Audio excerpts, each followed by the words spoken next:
नमस्कार विद्यार्थी मित्रांनो, तुम्हा सर्वांना गुड मॉर्निंग. मित्रांनो, आज एक नवीन टॉपिक सुरू करूयात. रसधातू. आपण पूर्ण धातू आपले राहिले, दोष पण राहिले. तर पहिला धातू आपण आज स्टार्ट करणार आहोत, रसधातू. तत्पूर्वी तुमचं मित्रांनो डॉक्टर गॅलेक्सी या चॅनल मध्ये मी श्याम बोमथडे तुमचं स्वागत करतो आणि आजच्या टॉपिकला आपण सुरू करूयात. ओके, चला रसधातू पाहूयात.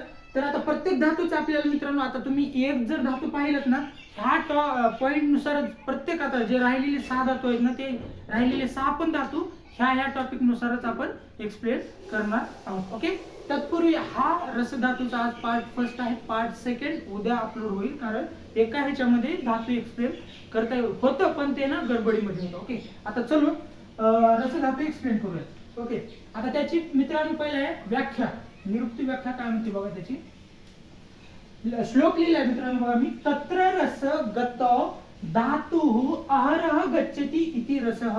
मी काय म्हणलो होतो की बाबा संस्कृत मध्ये श्लोकामध्ये आपल्याला शब्दाला वाचायचंय, एकदा वाचायचं नाही, परत परत त्या शब्दाकडे लक्ष द्यायचंय. तत्र रस गत धातु अहरह गच्छति इति रसः. मित्रांनो एवढं तर लक्षात आलं की मला गत म्हणजे गती, धातू हा धातूच आहे आपला मित्रांनो. नोडव धारेंची इथे धातू हा अहरह गच्छति. बघायचं 1 2 3 मेन इम्पॉर्टंट 3 शब्द आहेत बघा. गत म्हणजे ज्याला गती आहे, अहरह म्हणजे कंटिन्युअसली फिरतं, कंटिन्युअसली त्याची मूवमेंट आहे, आणि गच्छति म्हणजे जातो किंवा तिथे मित्रांनो फिरतो. असा रस जो शरीरामध्ये त्याचं कंटिन्यू हे होतं मित्रांनो, त्याची गती आहे, कंटिन्यू तो फिरतो, आणि तो कुणामार्फत फिरतो मित्रांनो? हृदय मार्फत फिरतो. ठीक आहे, हृदयापासून ज्या धातूचं शरीरामध्ये कंटिन्युअसली वहन होते त्यास रसधातू असं म्हणतात. ओके, त्याची झाली व्याख्या. आता पर्याय काय म्हणतात की बाबा रसधातूला आहार तेज आणि आहार प्रसाद हे 2 पर्याय शब्द आहेत. ओके, आता आहार तेज आणि आहार प्रसाद का म्हणले जाते हे तुम्हाला त्याच्या कार्यावरून लक्षात येईल. तत्पूर्वी जस्ट लक्षात ठेवा की रसधातूचे पर्यायी शब्द हे आहार रस आणि आहार प्रसाद आहेत. ओके, नेक्स्ट पंचभौतिक. आता रसधातू मध्ये कोणापासून त्याचं पंचभौतिक म्हणजे जे समजा काय म्हणू शकतो, महाभूताचा आधिक्य त्यांच्या रसधातूमध्ये कुणाचं आधिक्य आहे? तर महाभूताचं मित्रांनो रस अप्य मीन्स जलाचा पर्यायी शब्द आहे. ओके, ठीक आहे. तर सुश्रुत सूत्रस्थान मध्ये सांगितलेलं आहे. ठीक आहे, तर रसधातूमध्ये जलाचं महाभूत आधिक्य पाहायला मिळतं. ओके, आता हा झाला तिसरा पॉईंट. आता चौथा पॉईंट काय म्हणतो मग बाबा ह्या रसधातूचं स्थान कुठे आहे? ओके, आता तुम्ही तर म्हणलात की डेफिनेशन मध्ये सर्व शरीर मध्ये त्याचं भ्रमण होतंय, हृदयामार्फत वगैरे वगैरे लाभ. ओके, त्यावरूनच मित्रांनो हिंट येते. ठीक आहे, बघा हृदय म्हणलो मी, हृदय त्याचं स्थान असणारच आहे. सर्व शरीर मध्ये तो परभ्रमण करणार आहे. ओके, तर आता त्याचं स्थान जर मित्रांनो पाहिलं ना, तर स्थान काय म्हणते बघा.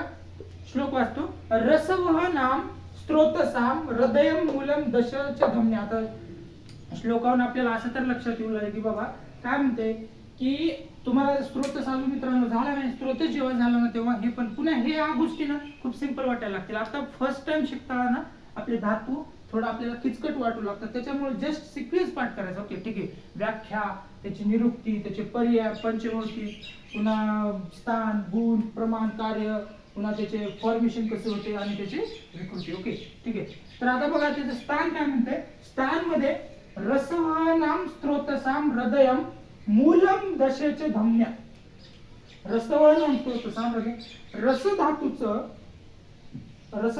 स्थान हृदय फर्स्ट, हृदयापासून निघणाऱ्या 10 धमन्या, आणि हृदय हे रसधातूचं मुख्य स्थान चरकांनी विमास्थानामध्ये वर्णन केलेलं आहे. ओके, ठीक आहे.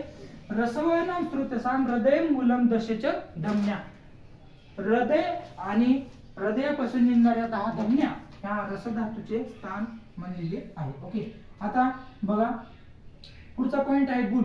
रसोपी श्लेष्म होता. आता श्लेष्म होत म्हणजे काय मित्रांनो? श्लेष्मा मीन्स कफ इनडायरेक्टली. ओके, तर रसोपी श्लेष्म होता. रसधातूचे श्लेष्मासारखे गुण आहेत, म्हणजे कप्पासारखे गुण आहेत मित्रांनो. बघा इंटरेस्टिंग गोष्ट आहे बघा. की रसधातूचे कपासारखे गुण आहेत. ओके, मग कफाचे गुण काय बाबा? गुरु, मंद, हिम, स्निग्ध, लक्ष्ण, सांद्र, मृदू, स्थिरा. हे कपाचे गुण मित्रांनो आपल्याला पाहायला मिळतात आणि तेच गुण आपल्या रसधातूचे पाहायला मिळतात. ते हा झालं गुण. आता नेक्स्ट आहे प्रमाण. प्रमाण काय म्हणतो? नव अंजलय. प्रमाण हे रसधातूचे 9 अंजली हे प्रमाण मित्रांनो सांगितलेलं आहे. ओके, तर त्यानंतर कार्य. कार्य, प्रीणन आणि तृप्ती. आता तुम्हाला 1-2 मिनिटांमध्ये हे कार्य सांगतो बघा डिटेल थोडं. प्रीणन काय कार्य करतो मित्रांनो? आपला जो आहार रस घेतला त्या आहार रसावर त्या धातूची अग्नीचा त्याच्यावर प्रभाव पडतो आणि जो पोषक आणि पोष्य आहार रस बनतो त्याच्यापासून मित्रांनो आपल्या शरीरामध्ये अवयवांना ऊर्जा प्राप्त होते. ऊर्जा प्राप्त होते इन द सेन्स प्रत्येक अवयवाला, प्रत्येक आपल्या बॉडीच्या मधल्या पार्टला जे की व्हायटल्स ॲज वेल ॲज अदर जे अवयव आहेत त्यांना आपली ऊर्जा देतो. आणि ऊर्जा दिल्यावर मित्रांनो काय होतं? आपल्या शरीरामध्ये जर प्रत्येक अवयवाला त्याचं कार्य करण्यासाठी त्याची ही एनर्जी लिमिट सांगितलेली आहे. त्या अवयवाला तितकी एनर्जी पाहिजे तेव्हा तो अवयव सक्सेसफुली किंवा त्या इफेक्टिव्हने आपलं काम करत असतो. ओके, हे लक्षात ठेवा. आणि रसधातू आपलं तेच काम करतो. काय? आहार प्रसाद. आहारापासून जे मेन आपला जो समजा आता मित्रांनो विपाक एक कन्सेप्ट आहे. ठीक आहे, विपाक तुम्हाला आता मे बी झेपणार नाही. विपाक जेव्हा तुम्ही पाहसाल तेव्हा बघा. विपाक मध्ये काय आहे की बाबा मित्रांनो आहार रसाचं जे आहे ना, जो आहार घेतला त्याच्यामधून जो इसेन्शियल जो आपला घटक आहे तो भेटतो ना, तो आपला आहार इनडायरेक्टली आपला रसधातू असतो. आणि रसधातू हा प्रत्येक अवयवांना त्याचं कार्य करण्यासाठी ऊर्जा देत असतो. म्हणून आणि त्याची इनडायरेक्टली इनडायरेक्टली एनर्जी दिल्यामुळे त्याची कार्यक्षमता किंवा त्याची काय म्हणतात मित्रांनो त्याची जी वर्किंग ॲबिलिटी आहे ती वर्किंग ॲबिलिटी आपल्याला हा रसधातू तिथं अवयवांना देतो. आणि तत्पूर्वी इनडायरेक्टली त्यांना ऊर्जा भेटली म्हणजे कार्यक्षमता वाढली म्हणजे त्यांची तृप्ती पण नक्कीच होणार आहे. हा मित्रांनो रसधातूचं आपले जे 5-6 पॉईंट आहेत. परत रिपीट करतो बघा. व्याख्या काय म्हणते की बाबा असा रस जो हृदयापासून सर्व शरीरामध्ये परभ्रमण नेहमी करत असतो किंवा ज्या धातूला नेहमी गती आहे तो असा रसधातू. पर्याय काय म्हणते? आहार तेज, आहार प्रसाद. ओके, पंचभौतिक तत्व. जल आप्य. इतकंच पॉईंट मित्रांनो पाठ झाले पाहिजेत. ओके, ठीक आहे. जल आप्य, रसाप्य. ओके, रसधातू मध्ये जलाचं प्रमाण म्हणजे महाभूताचं अधिक पाहायला भेटतं. ते स्थान पाहिले. स्थान मध्ये हृदय आणि हृदयापासून निघणाऱ्या 10 धमन्या ह्या रसधातूचे स्थान आहेत. गुण काय म्हणले? रसोपश्लेष्म होतं म्हणजेच कफासारखे त्याचे गुण आहेत. प्रमाण 9 अंजली आहे. कार्य प्रीणन आणि तृप्ती करण्याचं काम करतो. प्रीणम इज द श्रेष्ठ कर्म ऑफ रस धातू मित्रांनो. ठीक आहे, आय होप तुम्हाला हे पॉईंट समजले असावे. परत समजलं नसेल रिपीट करा. एखादी पॉईंट खूपच किचकट वाटत असेल, समजत नसेल, रिपीट करून पण समजत नसेल तर तुम्ही आपल्या कमेंट बॉक्समध्ये एकदा कळवा म्हणजे आपण त्या पॉईंटचं आपण विश्लेषण देऊ. नक्की कळेल. मला तर वाटत नाही याच्यामध्ये काही समजेल असं नाही, कारण मी एकदम सोप्या भाषेमध्ये सांगण्याचा प्रयत्न केला आहे. मित्रांनो आता भेटूयात. हा पार्ट 1 झाला. पार्ट 2 मध्ये आपले 3च टॉपिक राहतात. दोष विकृती, त्याचं संहनन आणि त्याचं फॉर्मेशन. हे 3 टॉपिक मेन आहेत. त्याच्यामुळे मी त्याला पार्ट 2 मध्ये तुम्हाला अपलोड करून देणार आहे. मित्रांनो आज आपण आता इथंच थांबूयात. आता आपण भेटूयात नेक्स्ट पार्ट 2 मध्ये रसधातूच्या. तत्पूर्वी मित्रांनो तुम्हाला जर हा व्हिडिओ आवडला असेल, तुम्हाला जर हा व्हिडिओ गरजेचा वाटला असेल तर आपल्या गरजू विद्यार्थ्यांना किंवा आपल्या गरजू स्टुडंटला किंवा आपले मित्र मैत्रिणी व्हॉटएव्हर कोणी पण असेल त्यांना नक्की शेअर करा, कारण त्यांचा पण फायदा ह्यामधून खूप होतो. ठीक आहे, तर आता मित्रांनो भेटूयात आपण नेक्स्ट लेक्चर मध्ये. तत्पूर्वी डॉक्टर गॅलेक्सी या चॅनलला, डॉक्टर गॅलेक्सी या प्लॅटफॉर्मला तुम्ही स्टिक राहा आणि तुम्हाला नवीन असेच व्हिडिओ येण्यासाठी वाट पाहत राहा. भेटूया पुढच्या लेक्चरमध्ये. थँक्यू.